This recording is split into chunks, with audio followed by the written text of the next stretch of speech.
네, 안녕하세요. 주식은 역시 기리기리스의 기리씨입니다. 안녕하세요, 여러분들. 자, 오늘 우리나라는 한글날로 휴장이지만 지금 현재 국제 정세는 빠르게 돌아가고 있습니다. 어떤 흐름이 나오고 있는지 빠르게 정리해 보도록 할게요. 같이 공부하시죠. 렛츠 기리! 바로 보도록 하겠습니다. 일단 이스라엘 이야기를 안 할 수 없겠죠. 빠르게 지금 현재 무슨 상황인지 보도록 하겠습니다. 첫 번째입니다. 우리 휴장 때 미국 급등, 그리고 우리 개장할 때는 미국 급락은 국룰이다라는 걸 한 번 더 증명했는데요. 도대체 이번에는 무슨 학제가 나왔나 봤더니 진짜 억가도 이런 억가가 없습니다. 이스라엘에서 전쟁이 나타난 걸 확인할 수 있고요. 게다가 그 위치가 중동이다 보니까 오늘 유가는 5% 이상 급등하는 모습을 나타내고 있고, 미국 선물 또한 엄청 크진 않지만 마이너스 0.8 이 정도 하락하는 걸 확인할 수 있습니다. 그리고 이 와중에 국제 정세가 조금 불안하다 보니까 환율은 상승할 수밖에 없고 당연히 우리나라에게는 악재라고 볼 수 있겠죠. 이 와중에 금, 그 다음에 은 등도 1% 정도 상승을 보여주며 안전자산으로의 쏠림 같은 게 나타나고 있다고 합니다. 자, 그렇다면 도대체 무슨 일이 일어나고 있는지 한번 보도록 하겠습니다. 일단 왼쪽에 보시면은 여기가 이스라엘이거든요. 그런데 거의 왼쪽에는 전부 다 전쟁, 전투 이런 것들이 일어나고 있는 걸 확인할 수 있습니다. 그래서 지금 이스라엘이랑 누가 싸우고 있나 봤더니 바로 하마스랑 싸우고 있다고 하는데요. 아마도 처음 들어보시는 분들도 계실 것 같습니다. 그런 나라가 있었나 하고 봤더니 하마스는 팔레스타인 아시죠? 그 나라의 정당이자 무장 조직이라고 보시면 될 것 같습니다. 다만 팔레스타인 내에서도 하마스가 이제 지지를 많이 받고 있어서 뭐 사실상 팔레스타인이다 이런 얘기도 있다고 하는데 그거는 그냥 참고만 하시면 될 것 같고요. 여기서 근데 우리가 질문을 하나 해볼 수 있습니다. 한익일이 내가 그 중동 그쪽은 좀 잘 몰라서 그런데 근데 거기는 맨날 뭐 미사일 하나 쐈다가 뭐 로켓포 몇 개 쐈다가 그런 식으로 싸우던 곳 아니야? 이번엔 도대체 뭐가 다른 거야? 하고 봤더니 맞습니다. 기존까지는 로켓 등으로 서로 도발한 적은 있었어요. 하지만 포격을 넘어 지상전으로 확전되었다는 게 포인트라고 합니다. 그러니까 이렇게 줄 그어놓는 땅을 넘어갔다는 소리가 되고, 이는 2014년 이후 처음으로 일어난 전면전이며 1974년 이후 그때 4차 중동 전쟁이 있었다고 합니다. 그 이후 가장 큰 충돌이라고 하네요. 그런데 지금 우리가 뉴스 기사를 보면 뭔가 좀 이상합니다.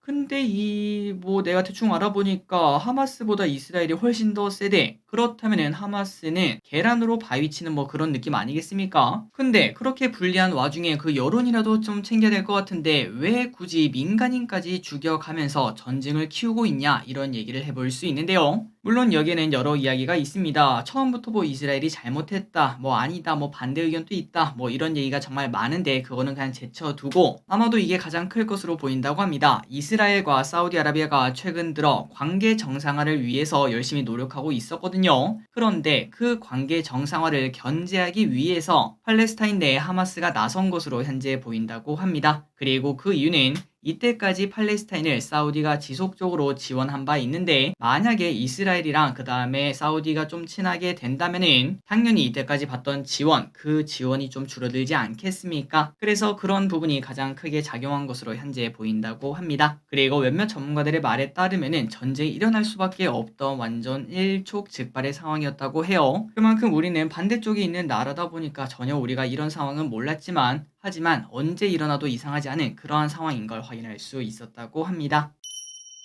그런데 일단 지금까지 보니까 미국 증시 마이너스 1%도 아니고 뭐 0.8% 정도면 괜찮아. 유가는 뭐 단기적으로 튈 수 있겠지만 그래도 뭐 90달러까지 가려면 아직까지 갭이 많이 남았으니까 걱정 안 해도 되겠네. 요런 얘기를 해볼 수 있는데요. 맞습니다. 일단 지금까지 봤을 때는 큰 문제는 없어 보여요. 아마 우리가 내일 장이 시작해도 뭐 그렇게 안 좋을 것 같지 않다. 오늘 저녁 미국 장이 그냥 깔끔하게 끝난다면 우리는 오히려 뭐 상승 출발할 수 있을 것 같다. 요런 얘기도 해볼 수 있는데 하지만 여기서 문제점은 바로 이겁니다. 확전 가능성. 중동 전쟁으로 다시 커지는 거 아니냐 뭐 요런 얘기가 나오고 있다고 해요. 여러분들이 아시다시피 안 그래도 러시아 우크라이나 전쟁 그거 솔직히 뭐 몇 개월 만에 끝난다 이런 얘기가 진짜 많지 않았겠습니까? 하지만 전쟁이라는 건 항상 변수가 많아서 까보니까 달랐던 경우가 나오고 있고 이 와중에 또다시 유가와 관련된 나라가 또 싸우는 거다 보니까 걱정이 안 나올래야 안 나올 수가 없다고 하네요. 하지만 일단 아직까지는 확전 가능성은 크지 않다고 합니다. 그 이유는 미국이 일단 바로 이스라엘을 돕겠다라고 말을 했고, 게다가 이스라엘 자체도 국력이 매우 강하다고 해요. 그러다 보니까 굳이 하마스를 도울 나라가 그렇게 많지는 않은 상황이라고 합니다. 다만 여기서 변수를 보자면은 미국으로 따지면은 9.11 정도의 테러가 일어난 거 아니겠습니까? 그 이스라엘이 힘도 어차피 있겠다, 또 명분도 생겼겠다, 내 뒤에 미국도 있겠다, 어디까지 밀고 나가느냐, 그리고 어떻게 속전속결로 끝내느냐, 이런 부분이 가장 포인트라고 합니다. 마침 또 이스라엘은 이렇게도 발표를 했죠. 팔레스타인의 무장 단체를 모두 파괴하겠다, 이렇게 밝혔기 때문에 이 친구 이스라엘이 어디까지 진출하는가, 그리고 그 진출이 다른 국가들의 심기를 거스르지 않는가, 이런 부분이 매우 중요할 것으로 보인다고 합니다. 다만 일단 지금까지는 더 이상 크게 걱정할 필요는 없다고 하네요. 그런데 내피셜 하나 보고 넘어가도록 하겠습니다. 마지막 걱정은 바로 이 지중해 유전이라고 볼 수 있는데요. 이건 너무 나간 생각인가 라고도 볼 수 있지만, 사실 민간인 또 이미 미국인 또 4명인가 죽었다는 소식이 나왔습니다. 이렇게 민간인 또 죽이는 친구들이 뒤를 보고 움직일까라는 생각을 해봤어요.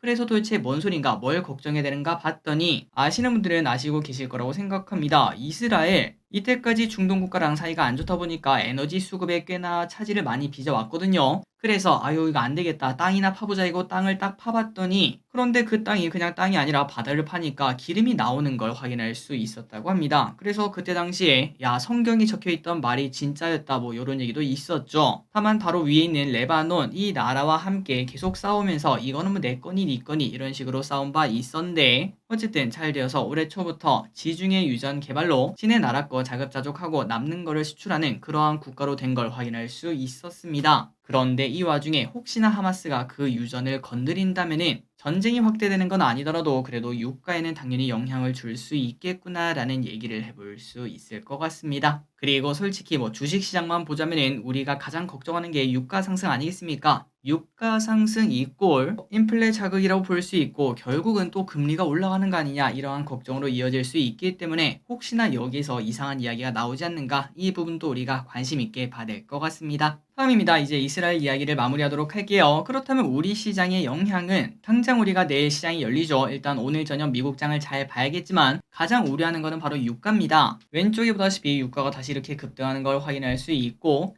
다만 아직까지는 이스라엘과 가자 지구는 원유 경로와 거리가 있어 직접적인 영향은 제한적이다, 이런 얘기가 나오고 있지만, 혹시나 이 분위기가 커지게 되면 당연히 영향을 받을 수밖에 없습니다. 그리고 또한 항공과 해운 등 물류업계도 영향을 줄 수밖에 없다고 합니다. 해운주가 내일 어떻게 되는지 한번 봐야 될 것 같고요. 그리고 현대차 그룹 같은 경우에는 올해 기준 이스라엘 내 자동차 판매 1위를 차지하고 있는데, 잘 나가던 현대차 또 악재를 하나 만난 걸 확인할 수 있습니다. 현지 사업에 타격이 있을 수 있다고 하네요. 한편 이 와중에 국제 경제 불확실성으로 인해 아까 확인했죠. 환율이 지금 현재 올라가는 걸 확인할 수 있는데, 원화가 떨어지다 보면은 또 외국인이 매도하는 거 아닌가, 미국은 올랐는데 우리는 또 빠지는 거 아닌가, 요런 얘기를 조금 해볼 수 있다고 합니다. 다만 이거는 예상이기 때문에 오늘 저녁 미국장 잘 보고 내일 우리나라 딱 까봐야 알겠죠. 잘 됐으면 진심으로 좋겠네요. 다음입니다. 이제 다음 이야기 해보도록 할게요. CPI로 시선 집중. 자, 지난주 미국의 비농업 일자리 수가 2배 서프라이즈가 나오는 모습이 나타났습니다. 그래서 이때까지 그랬던 것처럼 시장이 완전 급락하는 모습을 잠시 나타냈는데요. 하지만 그 다음에 아니 야 이거 임금 상승률이 낮은 이유가 뭐냐, 야 봐봐 일자리가 늘긴 늘었는데 임금 상승률이 우리 예상보다 낮잖아. 그 말인즉슨 양질의 일자리가 늘어난 게 아니라 그냥 단순 단기 알바 뭐 그런 것만 늘어난 거 아니냐, 요런 얘기가 나오며 증시는 상승 마감했다고 합니다. 그러니까 경기 둔화 가능성 뭐 여기에 집중했다, 요런 얘기도 나오고 있다고 하는데요. 다만 이거를 뭐 100% 호재라고 말하긴 당연히 어렵습니다. 그렇기 때문에 이번 주에 오는 연준 의사로 CPI, PPI 또 돌고 돌아 또 물가에 대한 이야기겠죠. 여기로 시선이 집중되고 있다고 하네요. 게다가 이 와중에 전쟁 변수도 있다 보니까 이번 주는 조금 쉬어가는 한 주가 되어야 되지 않을까라고 볼 수 있습니다. 그리고 이번 주 목요일날 옵션 만기도 있습니다. 다음입니다. 외국인이 너무해. 올해 초반만 하더라도 외국인은 순매수를 하고 있었습니다. 1월부터 6월까지 무려 14조를 매수하며 역대급 매수다, 이런 얘기가 나왔었는데, 하지만 지금은 최근 3개월간 7조에 가까운 물량을 던지고 있다고 하네요. 그러니까 매수했던 거 한 반 정도를 덜어냈다는 소식. 그렇다면 어떻게 될까요? 맞습니다. 증시는 이렇게 그냥 빠질 수밖에 없습니다. 그리고 이 와중에 뭘 많이 팔았나 봤더니 최근 들어 2차 전지가 안 좋은 이유가 있었네요. 포스코홀딩스, LG화학, LG엔솔, 삼성 SDI, SK이노베이션, 포스코 퓨체 이렇게 6개 기업이 상위 1등부터 6등까지 차지한 걸 확인할 수 있다고 합니다. 자, 다만 지금 하락이 끝나면 환율 상승이 끝나고 하락으로 접어들 수밖에 없는데 그때를 기대하고 우리가 또 잘 버텨봐야겠죠. 위기랑 기회는 같이 온다는 거 잊으면 안 될 것 같습니다. 다음 소식입니다. 중국산 배터리가 몰려옵니다. 자, 일단 먼저 말씀드리고 싶은 거는 배터리 가지고 너무 싸우지 마시기 바랍니다. 그냥 정보 전달의 의미로만 확인 부탁드리고요. 그리고 이걸 말씀드리고 싶어요. 또 매번 그럽니다. 뭐 예를 들어 제가 삼성전자를 가지고 있어요. 그래서 이제 삼성전자를 가지고 있다 보면은 삼전에 대해서 뭐 좋은 소식만 보고 싶고 나쁜 소식은 보기 싫고 괜히 뭐 나쁘다고 하면은 괜히 뭐 욕하고 싶고 이런 마음이 드는데, 그런데 정말 놀랍게도 어느 순간 제가 삼전을 뭐 손절을 하든지 익절을 하든지 팔 때가 있지 않겠습니까? 딱 그 팔고 난 그 1초 뒤 그때부터 기가 막히게 저는 그때부터 삼전 약세론자로 바뀌는 걸 확인할 수 있습니다. 야 봐라, 삼전 더 떨어진다. 이렇게 말할 수밖에 없는 게 바로 인간이라고 볼 수 있는데, 여기서 말씀드리고 싶은 거는 또 기르분들이 뭐 많이 사랑하는 기업들이 있지 않겠습니까? 그 기업을 이제 좀 많이 사랑하다 보면은 나쁜 소식은 듣고 싶지 않고 조금은 편향된 시각을 가지기 쉬운데, 그런데 이 와중에 좀 계좌의 흐름이 좀 좋지 않다. 그렇다면은 너무 내가 이 종목을 사랑하는 건 아닐지, 내가 좀 편향된 시각을 가지고 있는 건 아닐지 그런 부분을 한번 확인해 보시는 것도 괜찮을 것 같습니다. 그리고 그때 가장 좋은 거는 진짜 딱 한 5% 아니면 뭐 10%그 정도만 매도를 해보면은 그때가 되면은 내 생각이 중립적으로 바뀌는 걸 확인할 수 있을 것 같아요. 어쨌든 내용을 보자면은 우리나라 전기차 시장에도 결국은 중국산 배터리가 들어오고 있다고 합니다. 여러분들이 아시다시피 지금 전기차 시장은 테슬라가 그러지 않겠습니까? 고품질보다는 가성비에 집중하고 있는데요. 그러다 보니까 그 가격을 낮추기 위해서 어쩔 수 없이 LFP 배터리를 착용하고 있다는 걸 확인할 수 있습니다. 실제로 작년보다 올해 114%나 급등한 수입액이 나타나고 있고요. 탑재한 차량이 뭔가 코나 일렉트릭, 니로, 레이, 포레스 EVX 이렇게 탑재를 하고 있다고 합니다. 딱 봐도 가성비 차량에 들어가는 걸 확인할 수 있죠. 그리고 우리나라도 이러한 흐름에 대응하고자 LFP 배터리 개발에 뛰어들고 있지만 26년 양산으로 예정이 되어 있어서 당분간은 이러한 물량 공세에 밀릴 수밖에 없다고 합니다. 우리나라 이차전지가 또 안 좋은 이유를 여기서 확인할 수 있겠네요. 다음입니다. 나도 같이 하자. 아마존이 민간 위성 인터넷 서비스 시장에 도전장을 내밀었다고 합니다. 위성 인터넷 시장은 현재 일론 머스크의 스페이스X가 완벽하게 장악하고 있는데요. 하지만 아마존은 야 쟤네 혼자 하는 거 볼 수 없다. 미래의 캐시카우가 될 것으로 기대하며 미국의 규제 당국으로부터 3,200개 이상의 위성을 배치할 수 있는 허가권을 따냈다고 합니다. 다만 이 와중에 월가는 부정적으로 보고 있다고 합니다. 아마존의 카이퍼가 스페이스X의 스타링크에 비해 뚜렷한 경쟁 우위도 없는데 그냥 뭐 돈만 갖다 버리는 거 아니냐, 요런 얘기가 나온다고 합니다. 하지만 아마존은 미래를 보는 거겠죠. 다음입니다. 맵찔이를 위한 라면이 온다. 자, 개인적으로는 라면은 짠맛, 매운맛으로 먹는 편입니다. 그러다 보니까 진라면 순한맛은 진짜 건들지도 않는데요. 하지만 모든 사람의 입맛은 다른 법이겠죠. 매운 걸 싫어하는 사람들을 위해서 안성탕면이 순화군 안성탕면을 출시를 했다고 합니다. 여러분들이 아시다시피 요즘 라면 업계는 누가 더 맵나 이거를 경쟁하는 걸 확인할 수 있어요. 매운맛 챌린지를 하는 와중에 그 와중에 또 반대쪽인 순한 맛을 출시해서 반대쪽 입맛을 노리는 모습이 나타났다고 하네요. 혹시나 순한 라면을 좋아하신다면 한번 드셔보시는 것도 괜찮을 것 같습니다. 다음입니다. 게임주 어떡하나요? 21년까지는 게임주의 전성기였습니다. 게임도 잘 나가는 와중에 NFT 기대감에 한 번, 메타버스 기대감에 또 한 번 아주 밸류가 뻥뻥 뛰어 올랐는데 왼쪽에 보다시피 ETF가 2만원이었습니다. 하지만 쭉 떨어지더니 지금은 5,800원.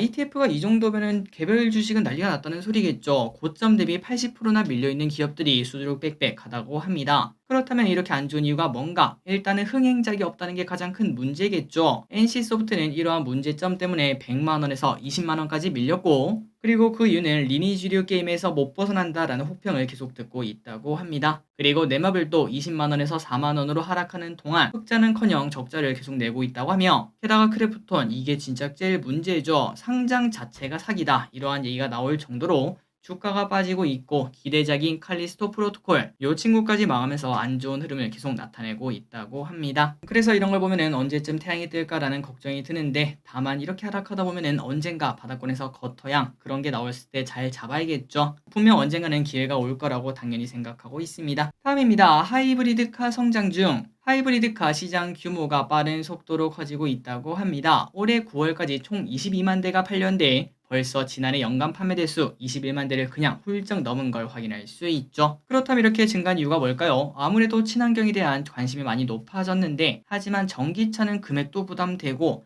충전이 어렵다 뭐 이런 얘기를 많이 듣지 않겠습니까? 그런 부담감 때문에 아직까지는 그 중간에 있는 하이브리드를 선택하는 사람들이 많아지고 있는 걸 확인할 수 있습니다. 그래서 올해 우리나라에서 가장 많이 팔린 하이브리드가 뭔가? 1등이 그랜저, 2등이 소렌토, 3등이 스포티지라고 하네요. 마지막 소식입니다. 이번 주 공모주 정리. 자, 일단 내일은 IMT 상장이 있습니다. 반도체 장비를 만드는 기업인데요. 유안타와 유진에서 청약을 진행했었고 등락폭은 8,400원에서 56,000원이 있다고 하네요. 좋은 가격에 매도하시기 바랍니다. 그리고 청약을 진행하는 주식은 신성 ST와 SLS 바이오가 있는데 둘 다 10일에서 11일 청약을 진행하며 신성 ST는 미래에셋증권, SLS 바이오는 하나증권에서 청약이 가능합니다. 참고로 신성 ST는 배터리 부품을 제조하는 기업으로 공모밴드 상단을 넘어선 26,000원의 공모가가 확정. 딱 이걸 보니까 이건 청약해야겠네 라는 생각이 들죠. 그리고 SLS 바이오는 진단기기 사업으로 공모밴드 하단보다 낮은 7,000원의 공모가가 확정이 되었다고 합니다. 딱 보니까 이건